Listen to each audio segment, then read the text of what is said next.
At 151 grams, the Neo 2 still can't dodge a tree branch. Here's the truth. For $429, the Neo 2 promises omnidirectional sensing, but my tests show it still clips branches. Is it worth your money? The Neo 2 is incredibly portable at just 151 grams, making it one of the most travel-friendly drones you can buy.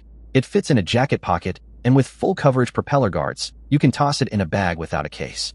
This is a huge win for hikers and casual users who don't want to lug a backpack-sized drone. Palm takeoff and landing work flawlessly in my tests. Just hold out your hand, and it launches or lands with zero fuss. The gesture controls are surprisingly accurate, letting you frame a selfie with a simple wave. It's the easiest drone I've used for solo content creation, and it's genuinely fun to show off. Active Track keeps a lock on a moving subject impressively well in open areas. I tested it on a jogger and a cyclist, and it held the frame without drifting. The Apple Watch integration is a nice bonus, letting you start or adjust tracking from your wrist, a feature that sets it apart from the cheaper competition. The 4K camera delivers sharp, vibrant footage that's more than enough for social media or casual vlogging. Colors pop in good light, and the half-an-inch sensor handles dynamic range better than I expected at this price. For a selfie drone, the image quality is genuinely impressive. The Fly More combo is a solid value at $429, especially with the RC, N3 remote and 3 batteries.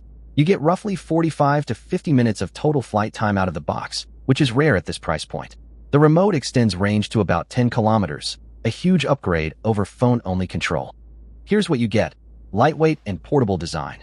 Weighing just 151 grams, 9 and C0 certified, this compact drone features full coverage propeller guards for safer, worry-free transport and flight. Palm takeoff and landing, 1. Gesture control, 2.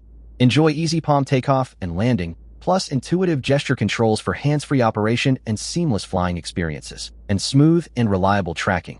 Active Track, 3. Keeps your subject in focus, while Apple Watch lets you view live feed, check flight status, or use voice control to adjust tracking. The omnidirectional obstacle sensing is not as reliable as the marketing suggests. In my tests, it failed to detect thin branches and power lines, causing a couple of close calls and one minor crash. DJI claims all-around safety, but in real-world conditions, the sensors only work consistently in bright, open spaces, not the fly-anywhere experience they sell. The 151 grams weight class means it's legally restricted in many regions. In the US, you still need to register it with the FAA, and in the EU, you must take an online test. This C0 certified drone isn't as hassle-free as the listing implies, and the propeller guards add bulk that reduces flight time to around 15 to 18 minutes per battery. That's below average for the price. The RC N3 remote is a downgrade from the included screen controller on the standard Neo 2 kit. You'll need to attach your smartphone for a live view, which adds setup time and can be a pain in bright sunlight. For $429, I'd expect a controller with a built-in screen at this price point. The camera, while decent, lacks a mechanical gimbal. It's a fixed lens with electronic stabilization. This means you get noticeable rolling shutter in fast moves, and low-light footage is noisy and soft. The DJI Mini 4K, at a similar price, offers a 3-axis gimbal for smoother footage, though it's not as portable. The DJI Neo 2 is a great selfie drone for casual creators, but the obstacle sensing isn't the safety net DJI claims. If you want a pocketable drone for social content, it's worth it. But if you need reliable avoidance or a gimbal, look at the Mini 4K instead. Check the current price and availability of the DJI Neo 2 Fly More combo in the link below, and let me know if you'd pick this or the Mini 4K.